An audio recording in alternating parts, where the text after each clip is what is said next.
Today on the Tim Marner podcast show, I've got Raj Kotecha. Raj Kotecha. Raj Kotecha. That's it, yeah. Fucking class surname, that, isn't it? Yeah.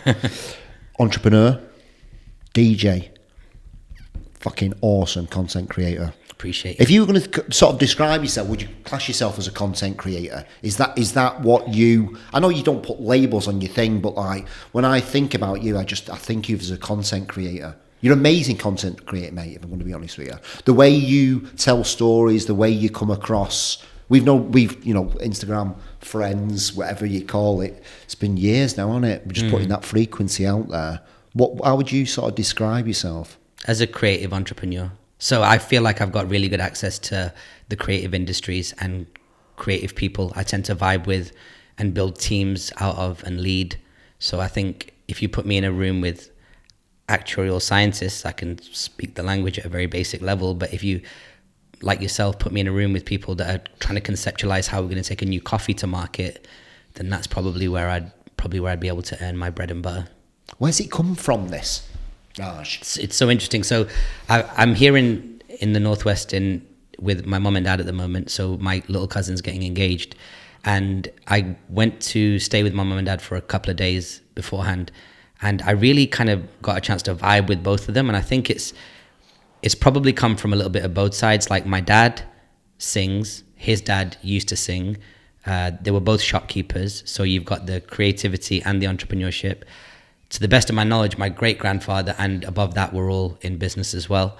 And then my mum is just a complete free spirit, not too worried about being on time, likes to look after the flowers in the garden. So in my DNA, it's probably there on the nature versus nurture tip. My sister, who lives in Dubai as well, she's an award-winning interior designer. She's done, penthouses in the Burj Khalifa and stuff like that. But like myself, she's still quite grimy and ghetto. Not ghetto, like not hood, but like, when you come from up north, you have a certain grounding cable that always stays attached to the ground. Yeah. So I'd say it's very much just like in my family. Talk to me about that. Talk to me about that grind, that the ghetto's not the right word, but yeah. that street. Yeah. It's Talk street. to me about that way when you started out. Well, I think the relationship with that is interesting because I grew up I was born here in Bolton, so it's my first time back here in 20 plus years, so I'm so happy about that. But within a few months of me being born, the way that the story goes is my dad realized, okay, having a kid's going to be expensive, so let's do what most Indians did, which is let's get a shop. So they went to Salford, Earlham and Cadizet, near Eccles, near where the Trafford Centre is now, and opened a shop. And it's at that point that it was interesting because some people, Northerners generally can be quite friendly, but with a little bit of a rough edge if they don't quite understand something. So for the most part, we were very loved in the town, but you could definitely tell any kind of prejudice, not necessarily through the adults, but through the kids. I feel like when adults the way they talk at home in front of their kids is different than how they'll talk, when they see you. So whereas the adults might mute how they feel about Asians, the kids would be like, oh, you're a this, that, da, da. And I'd be like, oh, that's interesting. So it got to the stage whereby, you had to be kind of careful, and it wasn't too long, between the ages of probably 10, 11, right through to 18, where you have to really learn how to talk with your hands a little bit if you want to. Well, we're talking 80s here. Yeah, so we're talking, I was born in 80, so this would have been 90 to 98, right. 99. And yeah, you of course have to be street smart, because if for any reason under the sun somebody doesn't like you or doesn't get you or is kind of jolted by you, and that causes some sort of problem, then yeah, you might find yourself in a bit of a fight, especially at school. So I think that's what sharpens your instincts. I mean, even now, when I travel the whole world, but when I go to even nice restaurants or whatever, or especially if I go to the club, I still hang out in clubs a lot because of the stuff we do in the music space. And I'll always give the club a once over just to make sure, because we grew up in Manchester Market Street. Awareness. Yeah. We were, you asked people about the Northern Quarter in the 90s and early 2000s, Havana, places like that, Deansgate before the locks was there. You know how it is. You get in the club and you just have a quick look around, just see who's in the room, because it could be a table full of students next to a table full of footballers next to a table full of street guys. Yeah. So, you know, you have to take all the data in. And what's interesting, and my cousin Vic, my partner in the business, says this a lot. He says that you kind of tend to draw lines between things. So like now we're fortunate because we draw lines between industries and celebrities, and like we connect dots. But I think that comes from literally just being in a club and being like, okay, the pretty girls are over there, the bouncers are over there, and they're working for these guys. These guys are the real bosses of the club. You know, like it's just you build those little data points up. I'm very grateful for it. Yeah. I'm very grateful for it. Where did the content creation side of it come in for you? Because obviously, you know, you were business minded with your dad and stuff like that, working in the shops and stuff. Yeah. When was it that you could see that shift within social media where you wanted to be a content creator? For me, content started way before social media. You know, we come from an era where content was magazine articles, billboards, posters. So my instinct was to want to put posters in the shop window, which I was never able to do. But my calling was that. So then the more time I spend inside the house, I'll be listening to or watching TV shows like UMTV Raps and stuff like that.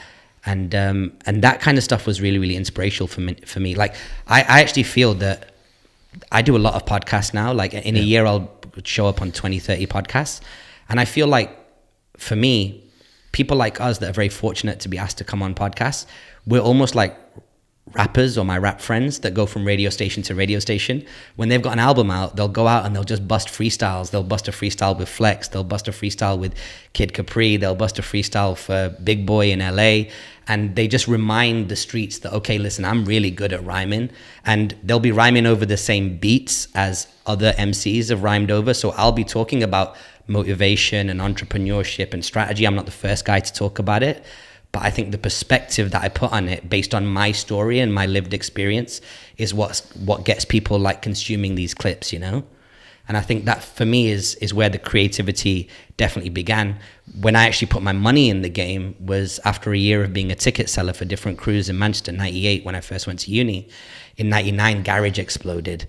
So as you know, in Manchester Met, like at that time, 33,000 students, a lot of kids from Northwest London. So they go home for summer vacation. They come back up in the beginning of the second year and they're like, yo, Garage is popping. There's DJ Luck and MC Neat and Craig David and Derna. You need to play it. Now me, I'm straight hood. Like I like DMX and Biggie and da-da-da. So I'm hearing, you know, I'm used to records at like 90 to 100 BPM in the streets. And then now people start playing this music, 133 BPM, like, I'll bring you flowers. I'm like, what is this? Like, and people are giving me tapes. I'm playing the tapes in the car all the time. And then some guys that wanted to DJ, they were like, look, we'll DJ. They were from out of town. They were from Loughborough, medical students. They were like, if you go and, why don't you organize the parties? And I was like, listen, you don't know how it works at Manchester. If I go out and start organizing parties and we're putting posters and flyers up, we could get all types of stuff happen to us. But through one thing or another, I had the conversations that I needed to have, and I got the all clear. So I went ahead and did it. And when I was really able to be creative is when I started designing those flyers. So it's like everybody, what was it? There was that Fall Into the Gap campaign. So I took the Gap blue and the square and changed it to Essence, which was the name of the night. And then I was listening to other people that were like making moves in the streets. Like the students started to move into Gay Village, Canal Street. Yeah. And I was like, why would you go to Gay Village? Because, you know, like the prejudice in those days was like, oh, gay, straight, da, da. I was like, why would you go and book venues in Gay Village? They were like, gay people don't fight. Yeah. So the venues are in perfect condition. So I was like, oh, that's genius. Like, you know, the mirrors won't be smashed in the toilets. There won't be like, da, da, da. So we started booking those venues. And then, you know, we booked DJ Luck and we booked MC Neat. So we launched a little bit of Luck. We booked MC Creed. We booked Monster Boy featuring Denzi. I can't live without you. That song. So we launched those singles, and, you know, I did all the flyers, everything from walking in the venue cold to booking it, to booking the artist, to paying them. That's when I really got a chance to constantly be in it. And music's always been a massive part of your life, hasn't it? Yeah. Massive. I'm so lucky. Yeah. It's so nice. Like, you know, Wu-Tang and Nas are coming to London to do a New York State of Mind tour, and like, I was just like, I remember I just sent a text to the Wu-Tang Clan. I was like, yo, I'm going to New York from Dubai. I might lay over in London, come to the show at the O2. They were like, yeah, of course, like, roll with us. Like, and I'm saying it right now, and I'm sweating because I'm like, these are the posters on my wall as a kid, and now, like, you know, for Raekwon the chef to come walking across the hotel lobby and give you a hug. I honestly, bro, I can't believe it. And I think how do you keep yourself grounded and not get over, you know, let the fame get hold of you? I mean, I was just at my aunt's house and I just tried to grab some chocolate and I got a slap on the hand. It's like when you're at home, right? Yeah. Like your mom says, get this. It's like, go get it. Yeah. So but you know, sometimes it's almost like in a petri dish, like in a very controlled way, you also do have to let your ego grow a bit. Like you can't let it grow out of control, but you do have to allow it to grow. It's almost like a bamboo. Mm-hmm. If you chop it too much, it'll die. If you don't allow it to grow, if you don't allow it to get too big, if it gets too big, it'll die. That's nice, mate. No one's ever said that before. Yeah. So it's like, how do you trim it? Because I think the way things are today and the kind of what you do and what so many other great people do, like Joe Rogan and Chris Wilkinson, I don't know who his new cat is, but like, I like his stuff. And I almost feel like you guys are like, especially what you did the other day when you were in the lake, it's like you guys have taken responsibility for giving men an operating system. Mm-hmm. Because we have the hardware, right? It's like your iPhone. We have the hardware. Yeah. And to a certain extent, we have like the operating system, but that operating system's never been tweaked. Like, what does it take to kind of like be a man? Because you don't have too much ego, because we've seen what happens. We've seen world wars come off the back of that. Yeah. But you don't have too little ego where the world, which is a savage place, chews you up. So it's about fine tuning it and installing the right apps. Do you know what I mean? I actually look at your podcast like an app. If you subscribe to it, you've effectively installed it in your brain. And then as that app updates, as more episodes are released, the capability of your hardware and your operating system increases. You know what I mean? That's what I like about you, Raj. You've got such a beautiful way of putting things, mate.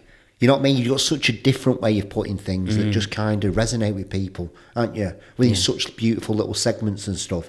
That's why it's so nice when I see little clips of yours, because it, like, you know what I mean? I take them on board. That, I'll never forget that, what you've just said. I appreciate that, it's beautiful, isn't it? Yeah, appreciate that. Yeah, it's a lot of time just, you know, like, I don't know, but when did you register Tim Marner? About 10 years ago, something like that. Yeah, it's weird when you go into entrepreneurship, because you're responsible, like you then eat what you kill. I know you come from a big agency background, but like when you eat what you kill, the time that you spend reflecting and thinking is very important, because people's salaries and how they feed their children and dogs and pay their mortgage depends on some of the biggest decisions that you could make. So I feel like those analogies, which I've become known for, are things that I just come up with when I'm just like sat reflecting. You know, you'd think it would be like when you go for a massage. It's none of that time. That's when I probably fall asleep. It's more like when I'm just like lying in my bed being like, okay, you know. Yeah, it's the same with me. I think a lot of people are so scared, mate, of just sitting in silence on their own and just reflecting. They're so scared of their own thoughts. And you know, you mentioned about me being up in the water, and that's where I find reflection the best, and I'll just kind of go, I need to share this. I can't keep this to myself. I think other people need to hear this. You know, it's just about adding value to people's lives, isn't it? But I think so many people put the mask on and they're scared of who's looking back in the mirror, or they'll turn the phone on themselves. And you know, the phone is a mirror, isn't it? You're looking back at yourself, and you know what I mean? If you put a mask on there, you're lying to yourself. And I see it so many times, and I want to break that away. I want with my videos to sort of dissolve all that. And speaking of which, like, is your cold exposure, is that what's kept you like young looking? Because you're not a guy with a lot of wrinkles. Cold exposure and sauna, mate, is my... Really, eh? Yeah, and I also do TRT as well. What's that? Testosterone replacement therapy. I've been doing that for about 2 years. Oh, how does that involve? So it's just like an injection every 5 days of sort of therapeutic amount of testosterone, because my testosterone levels are crushed because I've got an underactive thyroid. Okay, wow. And the NHS covers that, or that you got out of pocket for that? I pocket it myself. Right. So I get my bloods done every 6 months. Full blood panel, pay for it myself, private. I think it's really important that everybody does that and look at the blood work and see where the body's functioning and stuff like that. Okay. And when I did it initially, me testosterone levels were just... I was getting tired around 2 o'clock for the rest of the day. I just went to doctor, and I just thought, no, I need to I need to take ownership of this and not let the NHS or like, I need to do this myself. And when I did it, it just changed my life. Yeah. I do a lot of things like that. I'm going to look into that. Yeah. It's amazing, man. Did you pack on a lot of this muscle as a result? As a result, yeah. Wow. Yeah. Amazing. And that's a for life thing now? Yes, for life thing now. Yeah. Every 5 days, just... Every 5 days, you just put it in. It's just like a really small, tiny needle just into my leg. And I have my bloods done every 6 months just to check up on it. And I think when you go to the doctors, they'll do a blood test and they'll tell you that your testosterone is fine. And it probably is. It would just be kind of in the middle or just... Right. But there's so much other. There's sex... binding hormone, there's free testosterone, it's all these things they don't check as well. Right. So I went to this other company and the clinic, and they went through all that. It's changed my life. Wow. My nails, my skin, my hair, everything. Wow. Changed. Wow. Yeah. I love it. I'm going to look into it. Yeah. I'll send you the details and everything. I would love that, yeah. But it's just things like that I want to share with other people and kind of, just changing the perspectives. That's what I like about your stuff. I want people in my life that change my perspective. Right. I'll go, I know you've thought like this, but what about thinking like this? And I'm kind of go, oh, yeah, I actually prefer that, to be honest. Yeah. And that's that zone. This is when you kind of know you've made it from a cognitive perspective, is that you're not over passionate about your thoughts and your opinions. Yeah. If somebody comes along and they're able to checkmate you, you just say, okay, brilliant. That thought that I had now has to be removed from the chess table, and I have to play with whatever I've got left. It's actually isn't it a privilege, wouldn't you say, to have somebody come along and be like, I hear you, I respect your opinion, I have this opinion, this is the data that backs it up, and I think that it overrides yours, and you go, I'll take it. Yeah. I'll take it. Yeah. I do that all the time. I sit with, guys like Gary V is a very good friend of mine. Daniel Priestley is a good friend of mine. Yeah. People show me a lot of love when I'm out and about in my world, but when I'm having dinner or hanging out with these guys, I'm like, God damn, these guys are spitting bars that it's going to take me a lot of time to be able to see the world that they see it. Yeah. But what's really amazing is that they speak on camera, they give away as much as they can. We speak on camera, we give away as much as we can. And then behind closed doors, we're all, it's steel sharpens steel.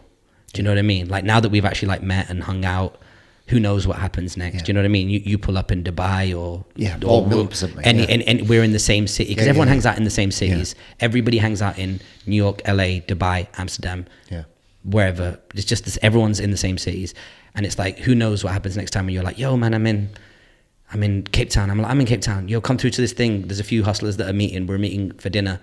And then your network expands and you just feel yourself getting sharper and sharper. You don't need to bring much to that chemistry. You just need to bring yourself. But the compound effect of everybody else, you're sparring with them. So my stand-up comic friends, they say the same thing. My DJ friends, they say the same thing. Once you put them in a room with other guys like them or girls like them, they really kind of start to level up. It's about that, isn't it? About the circle you have around you and very much. who you're putting yourself with. Yeah. I think a lot of people need to sort of break out of that. Yeah. It's I think that's the ego gets the better of yourself. You just think, as soon as you get into the play, I've seen people want to try and be the best. Mm-hmm. And I'm just like, it's not about being the best. It's just about doing your best every day. Yeah. Into try to be the best. There's no end to that. No, try to be the best at something. Yeah, you just got to bring your A game every single time you step out of the house, right? And just be prepared to lose. Yeah. We've got this one deal at the moment. It's the biggest deal we've ever done in our lives. And it's there's so many times where it's my partner rings me and he goes, it's on, and I go, great, looking forward to it. And he goes, it's off, and I go, all right, no problem. Then he goes, it's on again. I met them, we're waiting on the purchase order, and I'm like, great. And he goes, oh no, there's been a delay. You just the adrenaline cortisol cocktail back and forth is crazy. That's why you need to be a little bit centered. And I think I'm about to be 43. You've run that cycle so many times now that you don't really fall off the tightrope. Do you know what I mean? Before, a breeze would make you trip, whereas now a cyclone can come along and you're staying on that rope. Is that riding that storm that I talked about in the war? That's exactly what I meant about it. It's got to be all right, innit? Things are going to happen, you're going to turn, and just be all right with it. Give yourself all right to be all right, not being all right. It's for real. It's so true, man. I mean, it's but you look around, you look at how good life is. And it's just like you just can't ever be mad, man. You're gonna have some days where you don't take all the chips off the table, and there'll be some days where it's a royal flush and you take it all. Do you know what I mean? Yeah. It's just one of those ones. But the fact that we're still here, especially after the last couple of years, you see a couple of guys disappear. Yeah. It's like now it's, this is it. This is the glory days. Yeah. Did you do one-to-one consultations with people and that kind of thing, mate? I don't like the word life coach, but do you do that with people? So it occurs one or two ways. Informally, yes. Like, I know for a fact that there's certain people that want to see me because they just want to get their head right. Yeah. And I'm okay with that. I think that opportunity has become less and less as my schedule's got more crazy. But the beginning of every single client that we take on at the creative content agency, we do a full day session, and it's called the 4 P's of content. Yeah. So we teach them about how to plan, produce, publish, and promote content. Yeah. We extract as much as we can about where they want to go, and then we take them through this process, which is a linear, logical process. Like, you have to plan before you can produce. You have to produce something before you can publish it somewhere, and it has to be published before you can promote it. Yeah. So these are like the 4 universal pillars of content creation, but your journey through those is very personal. So one thing that we realize is that if you start that journey without your head in the right zone, perfect, then you will trip off some of them. Maybe you'll run out of patience. Maybe your expectations won't be aligned correctly. So some of what we do is just talking to people, being like, listen, man, like, you're going to have to be okay with getting 9 out of 10 of these ideas wrong. Yeah. And you're waiting for that number one. If you look at like the venture capital industry, for every Deliveroo that you invest in like 84 shitteroos, you know what I mean, that don't make money, and each one of those you plowed in a couple of $1 million. But Deliveroo, you put in a couple of $1 million, it returns 2000x. Yeah. And it makes it all worth it. So we explain the same thing with content. We're like, listen, you might want to start a long form vlog and then cut out micro content. That may work. Or what might work for you is super high definition content where you're wearing a ton of makeup. Or what might work for you is you just walking around in the rain on your phone. Or what might work for you is not being on camera at all, just voicing your content and using subtitles over the top of B-roll footage. Yeah. So I think that to give somebody to give their brain the neuroplasticity to be okay with adapting to each of those strategies is the equivalent to this kind of like pep talk / life coaching framing that you've just offered. Yeah, it's hard. It's like what I was saying before. It's like as soon as you get that camera out, you want to do content, and that person looking back in the mirror is not really. You've got to sort this person out first before you start doing that. Yeah. And it's then conversation. You have to understand where that person's at in their life. Yeah. Can they uphold that on a longevity point of view? Yeah. The psychological implications of setting somebody out on a path for their identity, if it's not right, sends them right down a mental health thing. I see it all the time, talking and doing consultations. I know where people are at, and I know that, I offer people counselling. I've got a counsellor attached to the business to actually go and get counselling and talk it out first and get that right before we start this branding journey, because it's going to be a very lonely one. Wow. And it's going to be you're going to be going right in the fucking dark bag. And you're going to be looking at the little guy, little Tim, who's got abandonment issues and all these kind of things. You start putting a mask on over the top of little Tim, like right down the line, you're gonna it's not going to be good. Yeah. Once that mask cracks and you realize you built an audience of 150,000 people, and all of a sudden the mask falls off, and everyone sees who you really are. And it's so crazy you say that. Like, we say to our clients, is there anything you want to tell me? Yeah.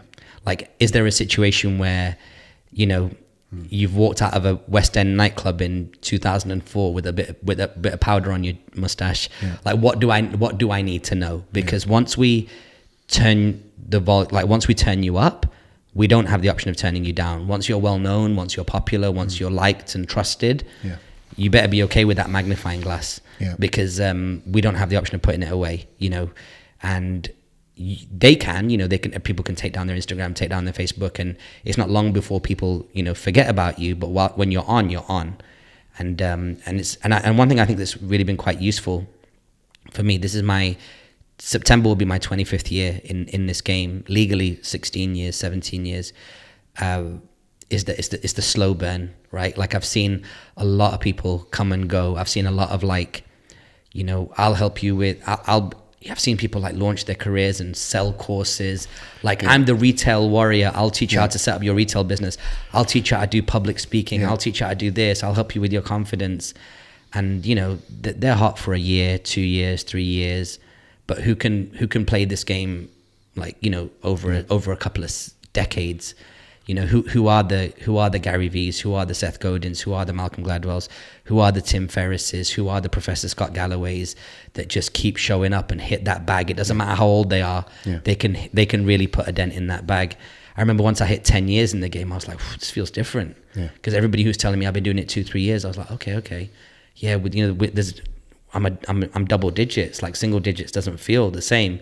Now I'm 2 decades, 2.5 decades. It's like you see people on their journey and you kind of say to them that even though you've been patient to get to the 16-year mark, you need to continue to be patient. You can't let it jolt you at any one point. Yeah, it's so that's real. What I'm saying about, you know, these people you're talking about they're the ones that want to be the best. And that don't last, because it's like what happens when you kind of it's not about that. You just do your best every single day. And you just keep showing up every day. What happens when the motivational quotes run out, when the just be you quotes run out? What are you going to do then? It's called discipline. And that is, you just keep showing up every day. You just keep doing, and you just keep doing, if you love what you do. It's so real. I got a lot of friends, you know, Dubai's full of a lot of beautiful people. And some of them have way bigger followings than I do. And when I hang out with these people, they're like, I'm on antidepressants. You know, I've been reposting flights from a year and a half ago just to show people that, you know, just to be like, I'm out here, I'm at another conference. But I'm just like, I mean, and also I try not to like, I sometimes feel like me telling them or sharing with them what the right approach is, I'm not going to be a better teacher than life is. So I'll go on record and be like, you know, these are the reasons why I think this might be detrimental to you. But I can't actually like hit them with that iron brand and be like, this is what it feels like when it hurts. I think life's the only kind of energy that can do that. Like I'm like, listen, heads up, for the record, to be historically correct, what you're doing will not serve you the way that you think it will. But sometimes you know that thunderclap of life is the one that teaches you and that for them could be burnout, depression, therapy, who knows? But that's the lesson that they need. But everyone's on their own journey, right? It's, you know, just, you know, it's I find it so hard sometimes when I'm tired not to judge people. And I look at them and I feel myself going, and that's old Tim, that's the little Tim judging someone who kind of say, I can't believe I know that person is not that person that I'm seeing, because I had a conversation with, what's it in your head's in the bin, you're putting on this thing, and I'm like, I can't do that anymore. It's not fair to them. If they want to do that, that's cool, you do that. If you need me, I'll be here. But I can't do that to myself, because I'm only traumatizing myself. It's your journey. That's the path you're doing. If that's what you want to do, cool. It's real. Super real, isn't it? I love it. I just feel so sad for some people, mate. You know, I know, you know, mathematically beautiful people who've got the face, and they just like, they take 50 odd shots just to put one on. And I'm like, why are you doing this to yourself? Why? Come on, you don't need to do that. But then again, I'm doing that judgment route again, and I'm just like, if that's what you want to do, that's cool. We have to realize, bro, that like, I think it's important to just take time out and take stock and be like, we are the 1%. Like, we're not the 1% when it comes to the richest. We're not the 1% when it comes to the most athletic. We're not the 1% when it comes to like being aristocrats or, you know, politicians, but we are the creative 1%. Like, there's a reason why in the days of the king's court that they would all gather to see the jester. The jester would come on with some funny clothes and do some juggling and fire eating and then go back to their village. There's so much status in being creative. Like, you don't need money if you're like us. Doesn't mean you shouldn't get it, you should get it. But you don't need money if you're like us. If you've naturally got a creative outlook and you can make 1 + 1 = 6, and you've got enough charm and charisma to work whichever room you're in, I mean, what more do you need? You're a constant hot knife and life is just a block of butter. I mean, I'm going to just talk my shit for a second, but like, where can we not go? We go everywhere. Yeah. Every country, every neighborhood, every company loves us. Why? Because we don't give a fuck. You know what I mean? It's like, I've told huge publicly listed CEOs, you might not agree, but I'm not here to get your business. I'm here to be historically correct. I'd rather you not give me the business now, have an aha moment in 6.5 years when AI does what I say it will do, or mobile technology does what I said it would do, and you go, you know what, this time let's give him a call and let's do it. And instead of making him, tap dance for us for 2.5 months about a project that we never end up doing, let's just call him in and stamp it the same day. It's just much better that way. Do you know what I mean? Yeah. And that's why what we do here is incredible, is that we put out our thoughts on record. Yeah. If we were to talk tactical, like if we were to talk AI or this or that, yeah. we say this is what we think is going to happen, and then you very kindly at your own expense will put this on YouTube, and it will be date stamped, and forever it will be in the month of May 2023. Tim and Raj talked about this and thought that the game might play out this way, and this is the evidence that they brought to the market. Yeah. And then along comes September 2028, and it's real. I remember in 2016, I first moved to Dubai, my first podcast that I was invited onto in the city. And I said they said, what's the future of social media? And I said, it's biomedia. And they were like, what's that? I was like, well, social media is media that's generated by the society that surrounds you. At the time, that was dominated by Facebook, which was what we call your friends graph. So whatever's going on in your friends' world becomes the media that you end up following. That becomes your soap opera. But instead of watching Neighbours, we're watching Facebook. And we're looking for updates every single day, the same way that we would follow Dorothy and whatever Kylie Minogue or Natalie Imbruglia or Jason Donovan, whatever their characters were. We get daily updates, right, when we watch Neighbours. Now Facebook became Neighbours, and your friends were the main characters. And I said, I feel like your biomedia is going to be the next media. And they were like, well, what's that? And I was like, I see a situation whereby biological data becomes a character, and it's read rather than your friend posting a post on Facebook. Your pulse will just be read by a watch, and then that watch will turn that into a graph, which you look at on your phone or on your watch. Yep. And now, especially you as a biohacker, your testosterone level is a character. Yeah. When it's having a good run, Yeah. you're happy. When it has a bad run, Yeah. you can step Never in and thought of it like intervene. that. Yeah. Your heart rate Yeah. is a character. Your white blood cells is a character. Your hair density is a character. Yeah. And you're tracking these things every day or every week, and you're like, I wonder how they're doing, and I wonder how they're interacting with each other. And the thing about that is, we have a certain, as human beings, we have a certain, we tend to face inwards, right? We're our own favorite people. Yeah. And we think that our journey is the journey that life bends itself around. Well, you can look at your friends and you can be like, well, that person being in Mauritius made me feel a bit this or da-da-da. But when you're looking at your own bio data, it's fresh data that updates every single second, and we can become addicted to it. So once you tell people that your heart rate is this or your fat burning rate is that, well, what do people start doing? Then the real human kicks in, which is, how do I optimize this? The human being that built ships and conquered different lands tries to do it to themselves. That internal innovation of, how do I get myself to optimum health? Yeah.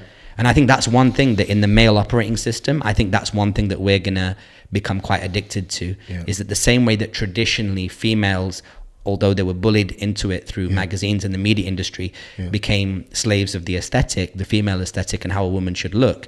I think men are going to become addicted to how a man's body should perform.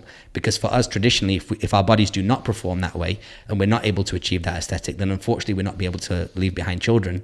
Very good, mate. Love that. Never thought of it like that. I mean, you know what I mean? I'm a bit of You're an Apple Watch wearer, right? I'm an Apple Watch wearer. I mean, I go into the sauna, I look at my resting heart rate to see what my heart rate goes to and stuff. Obviously do the testosterone, get my bloods, where's my fitness levels at, when's my heart rate doing this, what zone 2 am I in and stuff like that. Yeah. So if I said to you right now, I'm going to put you at a crossroads, and for 1 week, it's either the content that your bio data that your Apple Watch will give you, or it's the social media that Instagram will give you, which one would you choose? I'm really bio data, a million percent, all day, every day. All day. Because that's more important to me. Yeah. What's going on inside. Yeah, exactly. Especially if you're doing a trip to Bali and you know that you might be having a bit of jet lag to deal with, or this or that. Then you need that info. Right. All that. Do all that. Yeah. I'm contemplating getting one of those sleep 8 beds. Yeah. Eight sleep beds. They track your sleep and stuff like that. Now imagine that they say, hey, listen, you subscribe to this service. And how old are you? 48. Okay, wow, you look great for 48. Thank you, mate. Imagine that someone says that, hey, listen, we know of, let's just jump forward 10 years, but let's just say we know of 64,000 white males that are 48 years old that have roughly grown up within, 45 kilometers of where you've lived. They eat the same foods that you eat. Would you like to know what their artery levels are like and where you fit in? And you go, yeah. And they go, right, the artery density is X point X millimeters and yours is X point Y. You're doing okay. Your risk of heart attack versus the average person with your body mass index is X.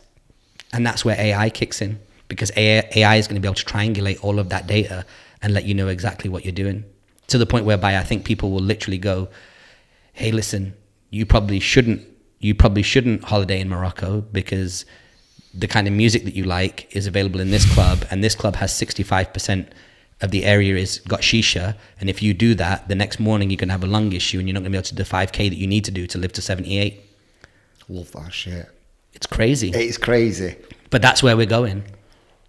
How do you feel about that? What's your actual thoughts on that from a psychological mental health point of view? Is it good? You have to balance that. I feel like I've got it on track quite well, where it doesn't govern me, it doesn't govern my happiness. Doing that, am I aware of it? I think because you've just changed my perspective on it now. Maybe I am too aware of it. I think everything lives on a spectrum. The way that we're able to think critically about anything in life is that we put it on a spectrum, which is on the far left hand side we have 0, on the far right hand side we have 100, and where does this sit on that spectrum? Or maybe you can cross that with another matrix and you say, okay, where do we sit on it? So of course, the more data that becomes available, the more that it will lead to people obsessing. Because before Apple Watch, there were already people that obsessed in the gym. We're of the same age where we remember, the muscle gyms and Venice Beach and Arnold Schwarzenegger and people that were just like, 16 raw eggs for breakfast. They did that before Whoop and the Apple Watch. So there will always be people that take it to a certain extreme, which is that 100% mark. And there'll be other people that go to the doctor, have their waist measured, have their blood pressure measured, and they're told you must stop smoking because if you don't, you're going to have about 9 months left. And they continue to smoke. So that's the thing about the biodiversity that is human beings. There's 8 billion of us on the planet. And if they all went in the same direction, we wouldn't want that either, because there'd be unintended consequences, because 1 or 2 people would figure it out and control all 8 billion people. So you need free thinking and free radical behavior for there to be the biodiversity that there is inside human beings, you know what I mean? So I think for some people it's going to be the greatest thing ever. For other people it's going to make them more neurotic. And for other people it won't affect them. What's your, as a creative, because you're a true creative, yeah? What's your relationship like with money? Boy, I tell you, this is the question of the day, man. Like, I've been thinking about it a lot because, I've had times where I've had it and lost it and had it and lost it. I think the only variable now at 43 years old is what matters to me and what's important. So we were coming here to Bolton just now, and we drove past a UPS truck, and our UPS was my first job. They opened in Earlham. They opened a warehouse, and I think the minimum wage at the time was £3.63 or £3.75, and they were paying $5.15 as a US company. Time and a half if you go over. So we got 3 hours every night, 5 till 8. And if you go over, a truck comes in late and you've got to sort the parcels, they pay you time and a half, which is $7.50 plus change. So by 17 years old, I've got my dad's hand-me-down Nokia 2100, 2110 model, on orange, which was £15 a month for 15 minutes of voice, no SMS, and each call was rounded up to the minute. So you remember those times. So I had one of those. I had like a YSL shell jacket, 2 chains. I was 17, 18 years old, living off hip hop music, so that's all I know. And I was doing well. And I remember that I think our stove or something broke down, and my dad was like, "Oh God, the stove's broken." I was like, "No worries, I'll go get another one." 350 quid for a stove, no worries. I had money then went to university, put it in the game, made even more, went to Toronto, realized that real life, when you pay rent and all that kind of stuff, had a little bit less, came to London, had a little bit less because London's really expensive, then came up, the business took off, was involved in the exit of a company in Los Angeles, made a bunch of money on that, went down again, went to Dubai with loads of cash, realized that Dubai was at its peak most expensive, money went down. Along came COVID, money went down, but I've always been building my personal brand, so as soon as the market went up, I went up with it again. So, it has been an up and down, but I'd say there's been a couple of factors. I think, where I'm from, like Salford, I didn't grow up around accountants or doctors or lawyers. You meet a doctor when you need to go see a doctor. Yeah. You meet an accountant when you go to see an accountant, and you don't go to see an accountant when you're from a working class area where people work in steel factories or farms or whatever. I think the more I got to London and started being around people like that and started going to Dubai, being around money cats that they just keep it really real with you. I think that's what's given me a better idea of what's important. I think I'd much rather not spend money and stay at home and then go and invest that money into a nice dinner with somebody who owns private jets and yachts and get that little bit of time with them than just go out and just, do some dumb shit.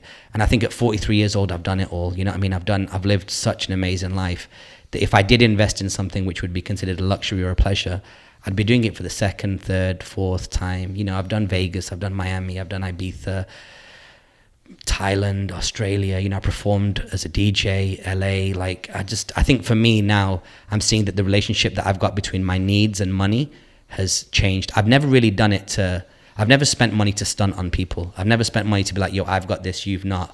I've always done it for the experience. But now I'm thinking to myself, will this experience help me get to the next level?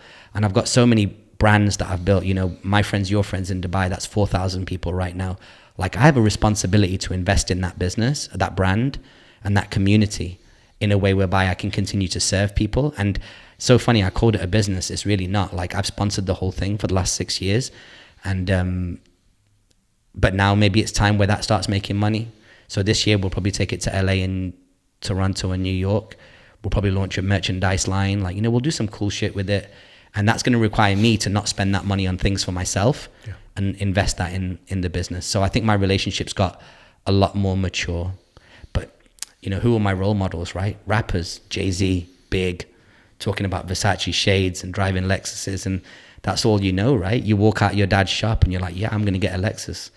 You don't know how you're going to do it, but it involves spending money that probably shouldn't have done. But I'll take it. I'd rather go wild from 18 to 43 and then just cool out for the rest of the time, because now's the real game, right? Now's how many properties do I have when it's time to retire? How much health insurance do I have? How much this do I have? How much that do I have? So these are all the real thoughts that I'm having right now. It's generally gone in the right direction, my relationship with money. But boy, there's been some ups and some downs for sure. You're just around the right people, though, aren't you? Isn't it? That's the probably the best strategical move I think that I'm going to take away from this conversation. That I need to get around more worldly people. Last weekend I went to the woods with a friend of mine who's a yoga instructor and a breathwork, but she does it all over the world. We did a microdose. Nice. And we went to the woods and did some breathing and meditation. Mushrooms? Yeah, magic mushrooms, psilocybin. Yeah. Brilliant. Beautiful. Just she just talks a different way because she's so worldly and stuff like that. I'm just a really beautiful, deep conversation, and I'm just like, I need to put myself in more situations like this. Come to Dubai. Yeah. Right now, Dubai is the center of the universe. Yeah. Every single hustler on the planet is there. Yeah. Killing it. If you, I would love for you to come. If you said, look, I'm in town 5 days, 6 days, 7 days, I'd ring up a few killers and be like, yo, this is one of my guys. He's from back home. We're going to go for dinner. We're going to go for drinks. This guy's in financial services. This person's in automotive. This person's in healthcare. And you just sit around those people. And the good thing about Dubai is it's a yes place. I spoke to Gary about this. Gary V, we had dinner years ago, and it was his first time in Dubai. And I was like, what do you reckon? He goes, it's a yes place. You want to build a canal that runs through the city? Yes. You want to build a highway that goes from here to here? Yes. You want more airplanes than anywhere in the world? Yes. You want this? Yeah. Everything is a yes. World's tallest building? Yes. Indoor. You want sharks opposite the Cheesecake Factory swimming in a marine? Yes. Like, it's such, so when you come here, everyone's like, yes. You want to do this, Tim? Yes. 1 second. Let me whip out my phone, call my friend, tell him that we had lunch today and you need something. It's just a yes my market, type of place, that, mate. Yeah, what do you need? How can I help you? Do you know this person? Yeah. Come for coffee with me and this guy. Let's go for lunch together. Yo, I'll be in this bar at this time. Come through. There'll be some good girls and guys there you should meet. Yeah. I feel to become better, a better human, a better friend, a better brother, I need to surround myself with more people like you. Yeah. And just to make money. Like, you know, what you do, the kind of culture I've been in your office, you know, an hour now. Yeah. Everyone's so friendly. I know that once you leave here, that, you know, let's say you're not in for 2-3 days, they're not all going to be like smoking weed and chilling. They're going to be working. Yeah. So you can be in Dubai on your laptop being like, guys, I've just won a bit of business. This is the scope. Yeah. Get started. I'll see you in a few days. You know, Zoom, I'm there. Teams. I'm done. Yeah. I'm there. Yeah, 7 hours, same distance as New York. You just wake up, have breakfast just here. coach me, done. Yeah. Done. Yeah. Fuck the podcast. Yeah. but imagine that. Like, you bring the podcast there. Yeah. I'll give you the name of 2 or 3 studios. You don't need to bring any equipment. The studios will run you £100 an hour and it's television quality. And you just say, okay, I want to talk to, you know, I'm coming to Dubai. I want to talk to Spencer Lodge, who has the biggest podcast, English speaking podcast in the Middle East. I want to talk to Nimi Mehta from DXB One Television. I want to talk to Tahir Majithia, the real estate agent. I want to talk to, you know, all these people. And I just send text, yo, my man Tim's in town. He wants to do an interview with you. And you walk away with like 6 to 10 interviews with some real hustlers in the city. And then then you do what you're meant to do, which is chop up the micros, put it out. Now Dubai Cat start seeing you. Money, Raj. Yeah. Done. Sold. Done. Yeah. Love it. What's talk to me a little bit about your outlook on Chat GPT and AI, mate. What's your standpoint on this and where's it going? The way that we've seen it, so we started using it from the first week that Chat GPT 3.5 came out. We've seen like a significant operational advantage when it comes to getting anything that we're doing, especially when it relates to content, copy, words. We've seen a 70% to 80% reduction in the amount of time that we have to deploy to write a YouTube description, to write a Instagram caption. It will never be perfect. Your clients are still paying for a human being to sign it off. And there's a term that's been passed around and quite honestly ripped off by different people on the internet right now, but whoever came up with it is smart, which is that in the short term, AI is not going to take your job, but somebody using AI will. So I think that for us, there's been those advantages. Now, I really, really got excited a few days ago because Jason Calacanis from This Week in Startups, early stage investor in Uber and so many other things, my former boss's boss, had found an app, and I'll get you the name of it before we leave, which is an app that you can, a plugin that you can install on ChatGPT that will take multiple spreadsheets and do a big data analysis on it. That's really interesting. There's going to be an arbitrage where you'll be able to ring up companies and be like, give me your data and I'll analyze it for you. And normally that would run you hundreds of dollars an hour to get a data scientist to do that. And ChatGPT is spitting it out in seconds. So I think now we're getting into a stage whereby, okay, yeah, people are going to genuinely start losing jobs. And I say that to say this, and I'd still give the contract to this chap today because we go back a decade. But the week before this app was launched, I called a data scientist friend of mine who I helped him start his career. And I was like, I've got all this data. I've got 16 data sets. Can you analyze it for me? And he's a nerd, so he'll go through it manually and he'll run formulas and he'll analyze it and come back and be like, Raj, this is what your data from this brand says. But I openly texted him and said, this app might be able to do your job. And I don't mind whether you use this app to do what I told you to do, because I'd much rather you and this app meet. It makes your life 80% more efficient and you give me a 60% discount. So still make money. I don't want to touch the data, but I think that's where the market's going. Intelligence is something that we would not be here as a species without intelligence, without foresight. And I think that artificial intelligence now will just like run adjacent to human intelligence, but it will, for the short term, be a co-pilot. I don't see it in the short term like changing the whole world and leaving people out of their jobs, but it is going to be like a kind of a boa constrictor, where it will start to eventually start to squeeze certain people out. And then what will happen is those people that lose their jobs, because human beings don't want to die because they've lost their job, will innovate and go and do other things. We saw it happen in the great financial crisis, 2008. People in the financial industry lost their jobs. They spilled out of that bucket and landed in the tech bucket because the tech bucket was getting bigger and bigger.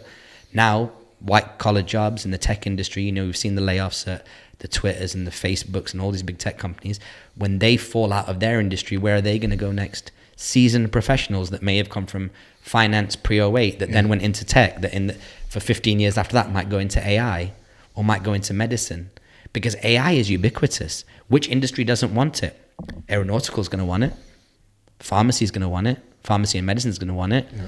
Councils are going to want it. Yeah. Why do councils want to pay millions of pounds in salaries to figure out which order the traffic light should run in, when an AI can tell you, based on this, we can do that? And soon the cars will talk to the councils.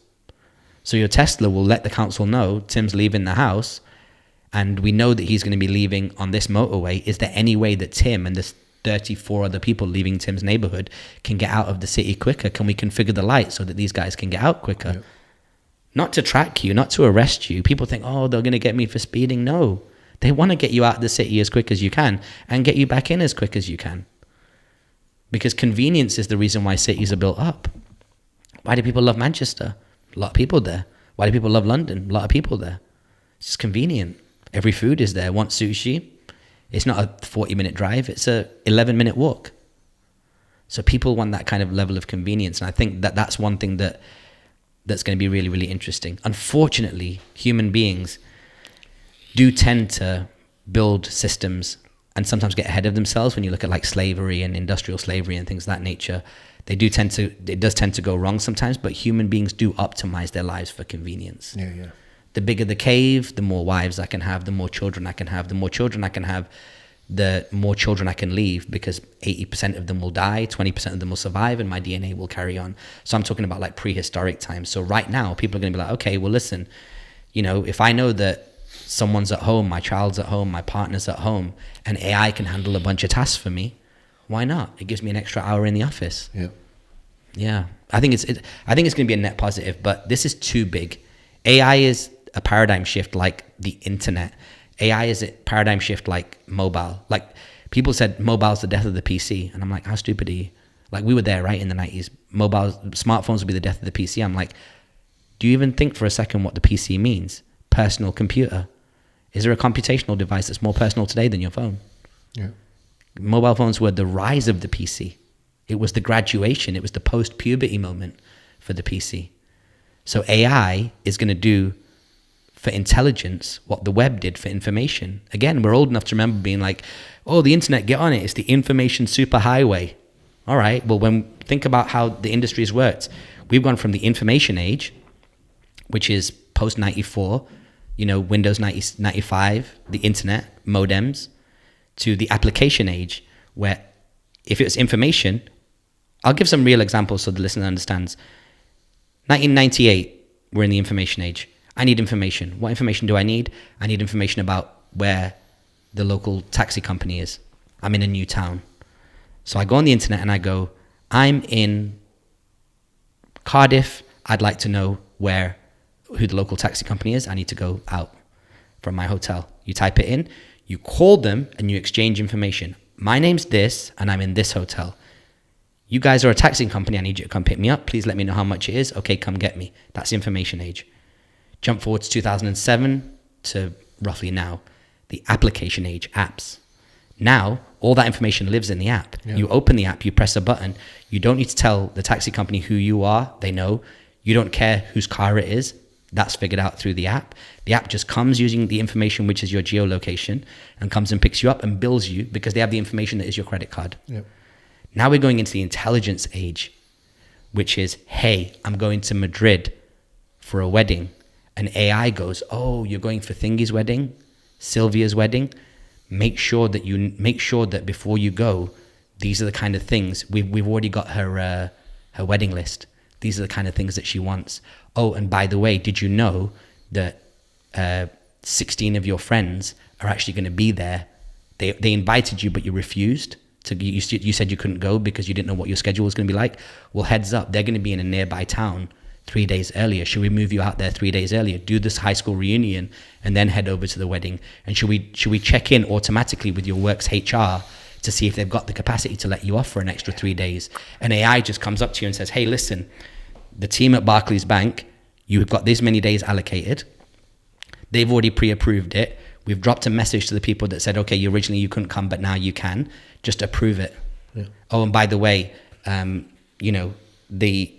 the wedding planning software already has your dietary requirements. So the caterers in Seville already know that you're allergic to fish. So all those adjustments have been made. That's AI. It's taking different data sets and cross-pollinating them and triangulating them. And I think there's going to be so many great businesses that try to tackle those problems. And as it was in the social media days, like I want to build a social media app for horse riders, half of it is bullshit and it's just not a real need that human beings have. And so we're going to see lots of AI apps, even the ones that get funded, that are trying to solve problems that aren't really problems. But for every 97 of them, there's going to be an Uber, or for every 87 of them, there's going to be a Instagram or a DoorDash or a Talabat or a, I don't know what the food delivery apps are in this country, like Deliveroo or something like that, Uber Eats. Yeah. I'm excited. It's a net positive. Yeah, I'm excited. And for you as that's well. That's why I live my life, convenience. Like, Yeah. I leave my house, say, Alexa, to turn off lounge, and it turns all my applications off, all my lights and everything. I'm just like, done. Yeah. That's how I want to live my life. Yeah. I don't need, it's just boring, that stuff. Right. I want to live my life, and AI is going to help me live it more efficiently. Yeah. I love that. I'm excited about it. And there's bad actors, there's evil people. There'll be people that use it to trace and attack and hurt vulnerable people, elderly, women, children, all sorts of people that have been traditionally susceptible, members of society. And there'll be bad actors, but then AI will then continue to advance and track those people as well. Yeah. You look at all the fraud that's gone on with Bitcoin. Yeah.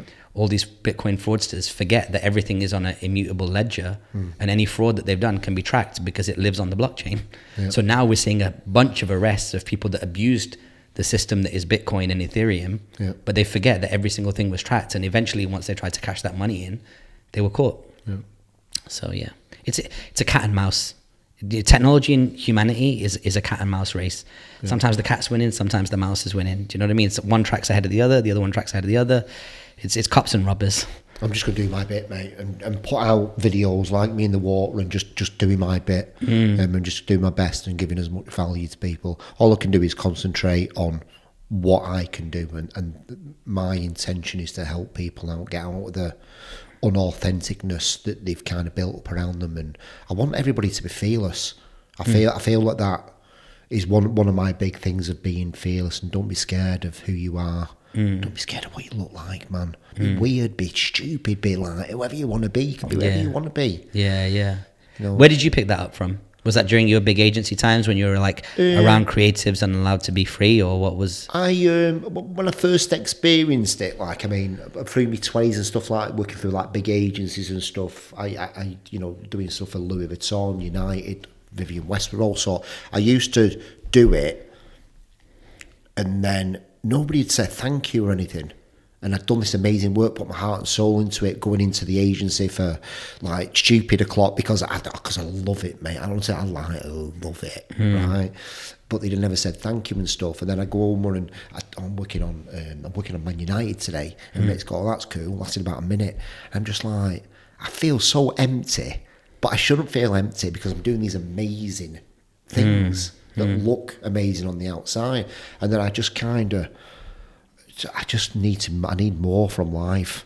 And I thought, and this big agency ideas that I've got, I can implement them into a small agency. And I remember moving back into my mum's house, little box room, when I first started out. And I got my phone and I stuck it on the window, and I went, right, okay, now I need to do my message.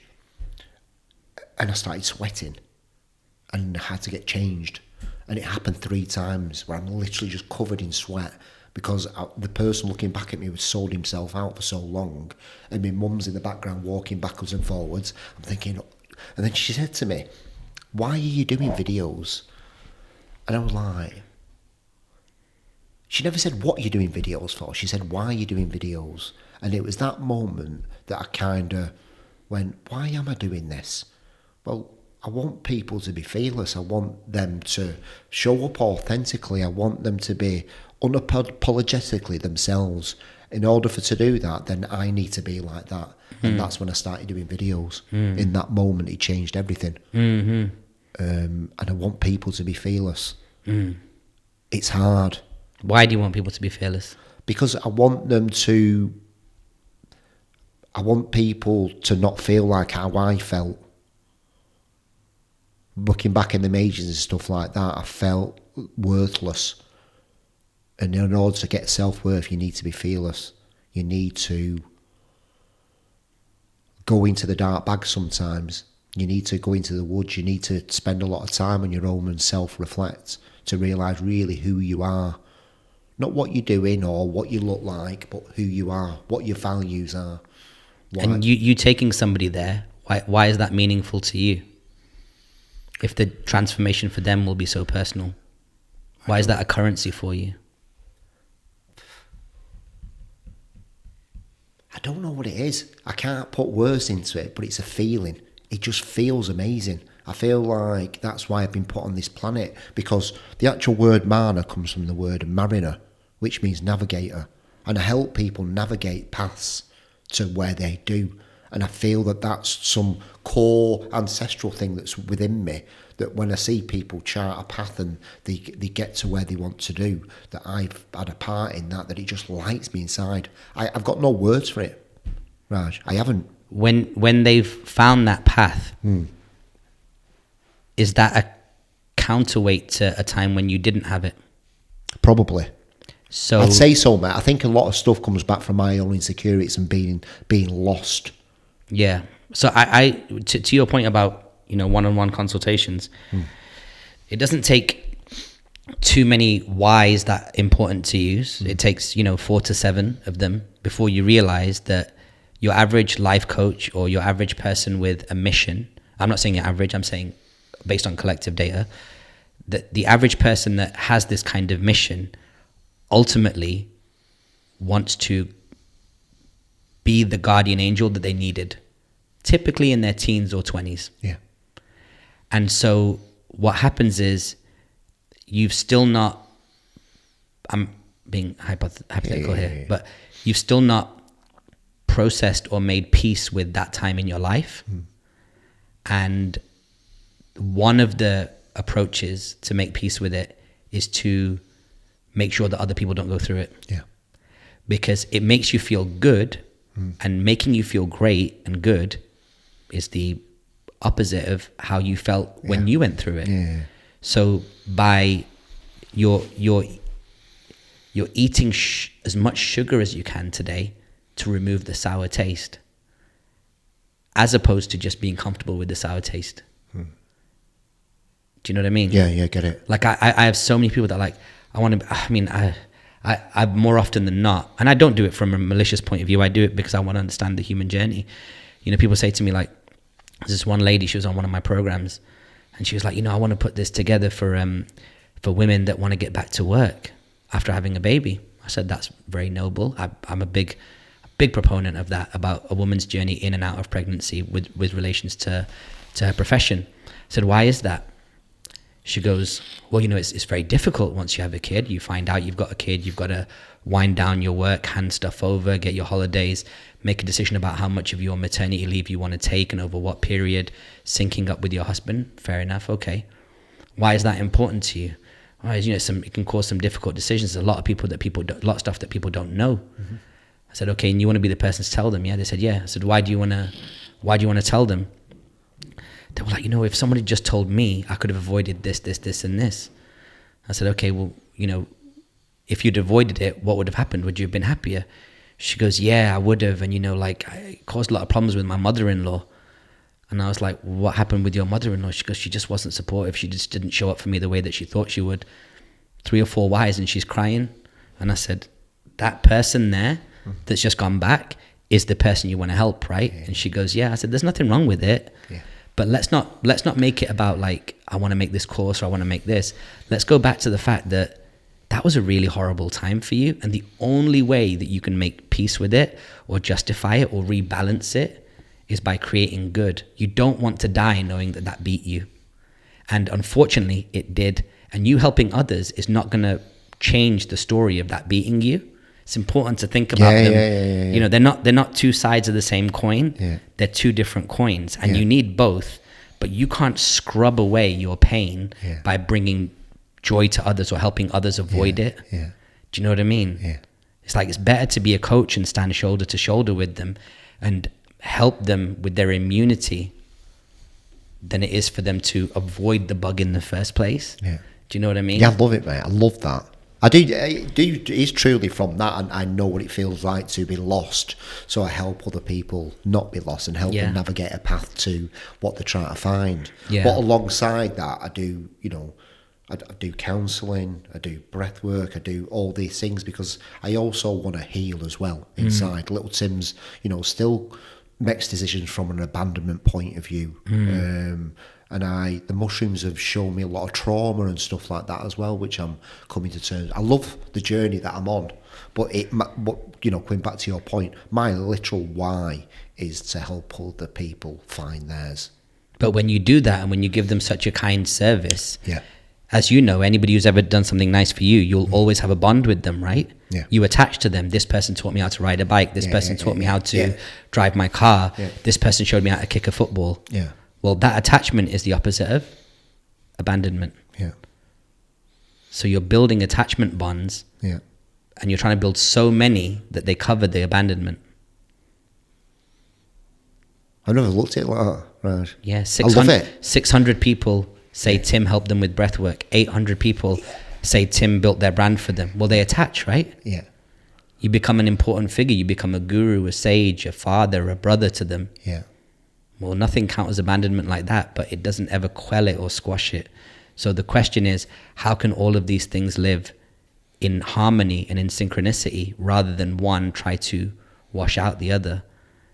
Because when blood stains linen, it stains. Yeah. You can remove the red, but you'll never be able to remove the proteins and the fats that live in the linen, that off yellow color when you've tried washing blood out of white. So it's about living with that shirt. Yeah. You know what I mean? Yeah.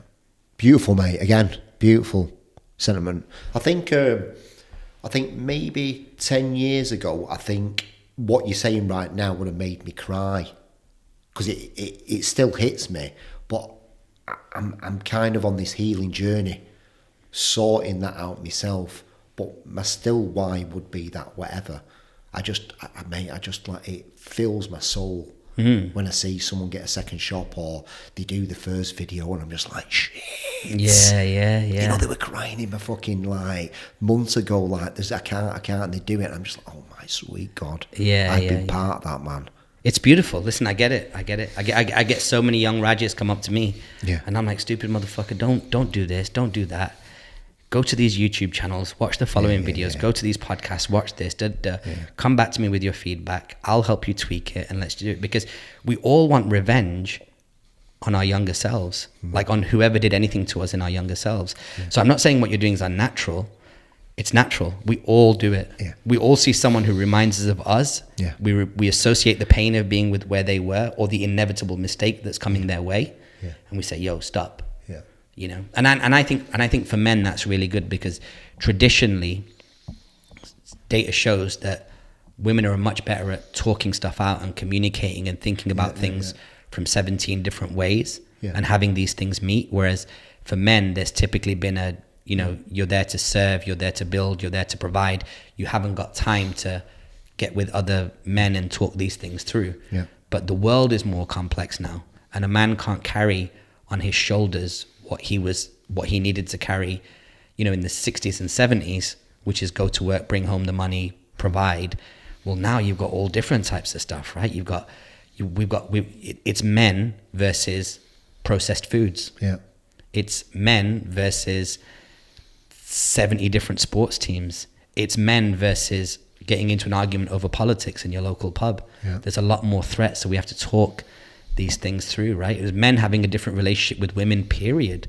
Like women aren't, for women to change who they are over the last 50 years and start to move towards an equal position, fundamentally, for them to achieve equality requires the man to change status on the planet. So they're also dealing with that, because a man who's had male privilege since the beginning of humanity in the last 50 years has had to make an adjustment. So it's important that men talk to other men. I always see, like, I get this in Dubai a lot. People are like, oh, you know, I don't get as many bookings. DJs goes, I don't get as many bookings because they just get some hot girl with a tiny waist to come and DJ house music and dance. And she's wearing like a crop top. And I'm like, yeah. And they're like, but she's not even like mixing half the records. I'm like, yeah. And they're like, but she's only hired her because she's pretty. Yeah. Now that we've made peace with a promoter or a general manager that's got nothing to do with you or your music, yes, you can scratch and mix with your nose, but let's just make peace with the fact that a woman taking your DJing job has not made a woman's whole history balanced. It's one instance where, as a man, you're gonna have to just take it on the chin. That's their lived journey every single day. Like, it's so crazy. I remember I lived on this. My house in London is in a really nice neighborhood, and I would walk home to the train station, and I would always, like, you know, if a woman's walking by herself, you know, you just keep an eye on her. And I remember once one of my friends was telling me, she was like, oh, that's good. Do you walk behind her or on the other side of the road? I said, no, I walk behind her. You know, if any shit happens, I'm there. She goes, no, you should walk on the other side of the road because you're the threat. So I was like, fuck. She was like, do you not realize that women live under constant threat of whether it be violence, robbery, sexual assault? So what you're doing is coming from a good place. But even if you're walking on the same side of the road as her and you live on the same side of the road, cross over the road so she can see you at like 100-degree angle. But so you can still keep an eye just in case some fucker jumps out of a bush, right? You can step in and do what you're meant to do, but don't stand behind her. I was like, God damn. It's like stuff like this. As men, we need to hear this so that we can be better civilians. Do you know what I mean? And actually give women the space over a 100-year window to grow into what they're meant to be. Do you know what I mean? Yeah, 1,000,000%. You don't need to do that. People just got to talk. Yeah. You've got to talk more. Yeah. Communicate more. Communication's everything. Yeah. And especially between men. You know, we've had it all when it comes to building boats and conquering the planet, right? But we've not had the emotional growth. We've had the geographic growth and the industrial growth. We've taken all the credit for that effectively, but we've not had the emotional growth. And now we see women having industrial growth. They've already made the strides when it comes to emotional. So I think now we're at that stage whereby here we are, what they call, 2000 AD, but we're really talking about a many million-year journey, right? So civilization's been where it's been for around 5,700, 5.5 to 6,000 years, depending on, Egypt and where you want to start. We're only just now starting to mature as a gender, like as a I don't know what you call it, species, whatever. Like as men, we've only started to we're starting to scratch the surface of what women have been able to do for literally thousands of years. Agreed. Even myself, over the past maybe 5 years, just tapping into a little bit more of my feminine energy and opening up my heart. Talking on certain levels that weren't before and being a bit more vulnerable and having vulnerable conversations has really changed the game for me. And I do like myself a lot more with that feminine energy about me.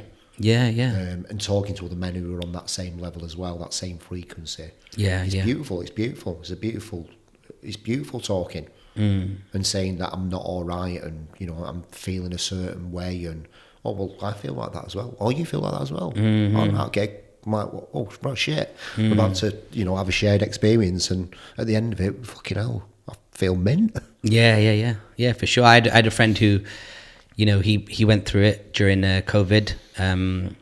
Dad got Alzheimer's, became violent towards the family, had to be taken away by the police. Dad died immediately after the mum got cancer.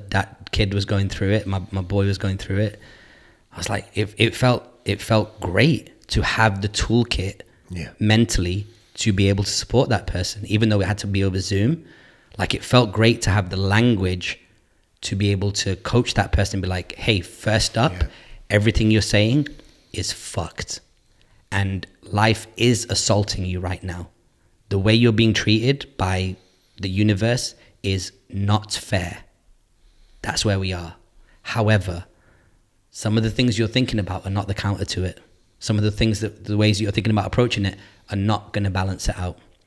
What's going to have to balance it out is if you need to call me every few weeks or whatever, and we just talk about this and we end up talking about some other shit that we're both interested in to get your mind off it, and I end up making you laugh and you feel like you can go on another month or two, then that's what we're going to do, because we're going to get out of it. You know, as a mariner, you know, you save ships, right? You see a shipwreck and you pull up in yours, and we're blessed because our ships are never going under. I'm never going under. Like, I'm the fucking... There's no Titanic moment for Raj Kotecha ever. I'm on this ocean forever, and I'm forever going to be successful. But when you see other boats, you see other little dinghies, and you're like, hey, listen, man, come. I know when to put up my sail. I know when to take it down because the time's not right. I know where the rocks are. I know where the turbulent things are. Sometimes the storm's going to come, but I'm all right. I've been through it before. You know, and the crew that I've got on there, you know, we've been through this together. We know we can get this through. And the people who've been there a bit longer help the people who haven't, and you know, I've got a tattoo on my chest about it, mate. Really? Yeah, it's just like a big pirate ship, just like sailing with everybody else around it and navigate. And then at the bottom, it's like a shipwreck, all the people that have failed and stuff like that. Just navigating the course. It's all about that. I love it. I felt it as soon as you walked in. I was like, yeah, this is one of us. Like, you know, I mean, I hope you felt the same. Yeah, it's just frequency, mate. I mean, you know what I mean? We've followed it for years, but you're on the same frequency. I love your outlook on life, Raj, honestly. It's amazing, mate. The toolkit that you've got, you know, people, you know, your friends should be so grateful for you. Having that, you just on Zoom to just kind of navigate through that time, through that storm that it's going through. Beautiful, mate, isn't it? I appreciate that very much, man. Yeah, it's great. It's great to be of service to people. Like, I've already won. Like, I'll never go out of business. I've got 43 years on the planet with a mum and dad that love me. I mean, even today, right, I'm up north and I don't have a car here in the UK at the moment. And luckily, we're in Salford. And my dad was like, I'll drive you. You know, it's like, you can't, and we're talking about that versus, you know, my friend's example where I just gave you, where the dad was not a good actor in the family, you know what I mean? So it's like, I think there's just no day where I don't wake up and be like, damn, I'm definitely in the 1%. Like, I'm creative. You can drop me off anywhere where there's, maybe not anywhere on the planet. I don't want to be like, you know, you can't drop me off in certain parts of like certain continents, but like anywhere where there's an internet connection and a highway or a train station, I'm good. You can leave me there with just this hoodie and whatever I've got on me, and I'll hustle my way out that day. And to know that you've got that capability and have that belief in yourself creates a light inside you that can sometimes help forge a path for other people that don't have the blessings that we have. 1,000,000%, mate. You're such an amazing role model, mate. You lead by example, and you know what I mean? Yeah. I'm sure you're very proud of yourself, and you know, you don't mean me telling you that, but you know, it's only because of face to face. I just wanted to tell you face to face. I appreciate it's important, mate. What's next for you? What's next for Raj? What's next for your business? What have you got coming up that you're excited about? I'm really excited about what happens with My Friends, Your Friends. So we started that in March 2017. I got a dozen people in a bar from different backgrounds. You know, we have relationships, networking, but like on a deeper level. So I'll tell you the full story. So prior to moving to Dubai in 2017, for about 3 to 4 years, I lived in Dubai and London. So I still had my London house, and when I'm in London, I'd live in London, I'd hustle in London. When I was in Dubai, I'd just hustle in Dubai. But what happened is Dubai was starting to come up really quickly. So I was spending more time in Dubai. So what that meant is that when I came back to London, my music industry friends would want to meet one-on-one. My tech friends would want to meet one-on-one. My media friends, my homies would want to meet. And it got to the stage whereby if I just did breakfast, lunch and dinner with each person that wanted to do it, effectively I wouldn't be able to get to see my mum and dad and have curry and do all the stuff that a home is. So I think it was 2015, in Camino in King's Cross, I said, hey, listen, I put on Facebook, I was like, I'm going to be here in this bar at this time. And people always say to me, oh, I need to meet a lawyer, I need to meet a podiatrist, I need to meet this. I would say, oh, listen, I'm going to be in this bar at this time. Come through and you can meet me and you can meet my friends. And in those days, it was called My Friends, Their Friends. So I said, I'm bringing my friends, they're bringing their friends. If you pull up, we'll get to hang out and you'll get to meet a whole bunch of new people. So 80 odd people came, great vibes. And then we did another one. And I was like, hang on a second. If this many people will show up to hang out with me when I'm in London, because I'm not there, so there's like a supply demand issue. I was like, what would happen if I wasn't the host and there was co-hosts? So when I got to Dubai and I fully committed to Dubai, I think I moved there in January 2017. By March 2017, I did something called My Friends, Your Friends. Somebody else had borrowed the concept, changed the name. I asked for it back. They said, of course, it's your concept, take it. We called it My Friends, Your Friends. We got 15 or a dozen or 15 people in a bar, different backgrounds, tech, media, just like what we were saying before, just putting people in the circle. And yeah. They brought their friends. 85 people showed up then, plus maybe another 10%. Then we did it in a different bar with different people, different bar, different people. By the 10th event, we did it at the Burj Khalifa. 500 people inside, 100 people couldn't get in because the valet was not able to take any more cars. Wow.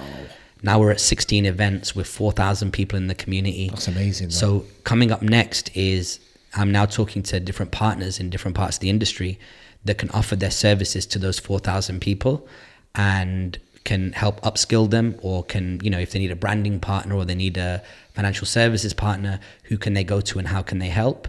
And then we're starting to move all of our content programs online. We've taken a huge chunk of what we teach, because we charge between £4,500 and £20,000 to teach strategy.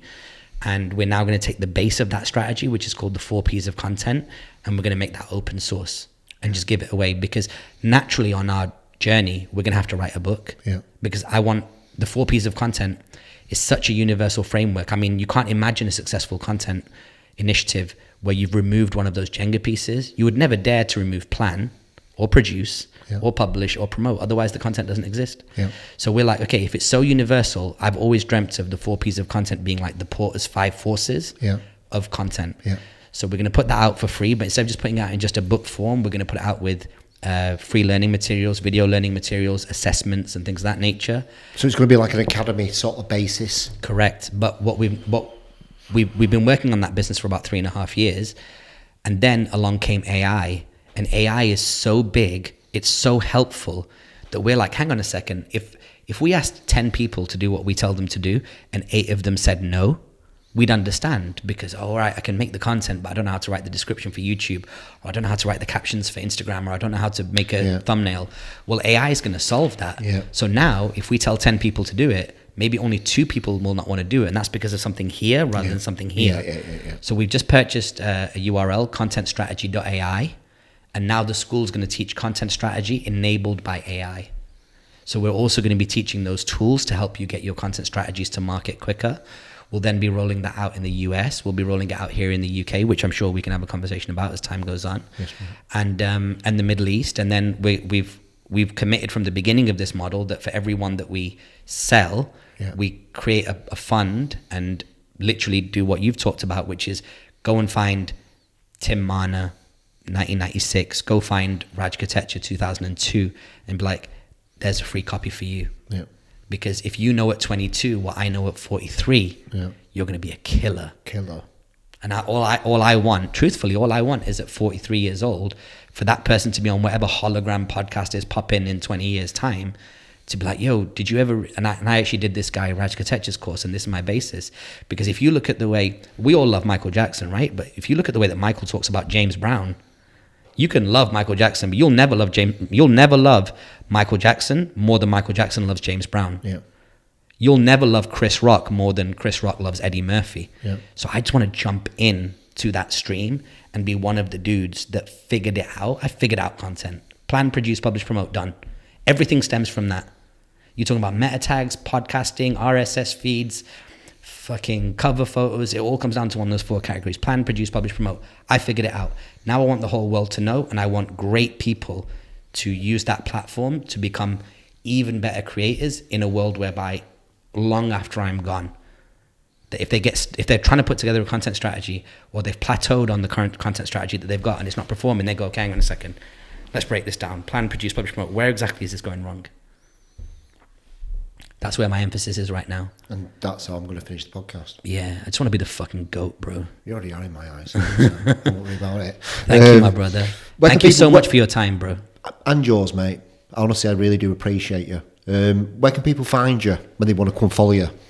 At Raj Kotecha on all platforms. So RajKotecha.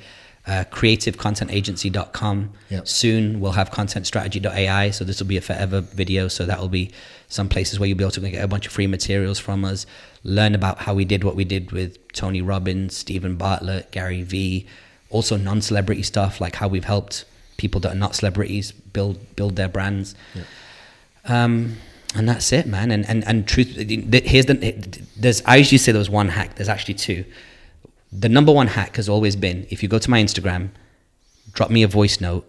The voice note is capped at 1 minute on Instagram. If you can send me a voice note of under a minute and just think about what you want to say and how concise you want to be, whatever is meant to come from that will come from that.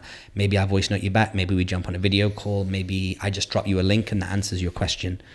The second thing, and this is the number one hack that I think no matter how much I've spoken about it, people haven't got, so I'm going to speak about it more.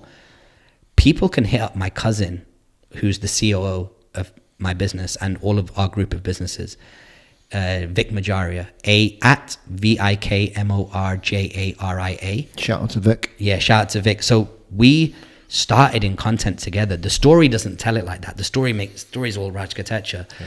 But when we literally started interviewing rappers, and when we started working with Russell Peters in 2006, Vic was there for every single thing. Vic was half of it. So if you can get through to him, effectively you're getting through to me. Like if you can get onto Vic's DM or email him, vic@creativecontentagency.com, be like, yo, I'm thinking about doing this with you guys, or I want to do this with Raj, or I want to do this with you. And he goes, yeah, it's a priority. Then that Zoom call's happening, or that dinner's happening. Do you know what I mean? Because he's the one he's the guardrail where he's like, we shouldn't be investing in this and we should be putting our energy here and you shouldn't be going to this, you should be going to that.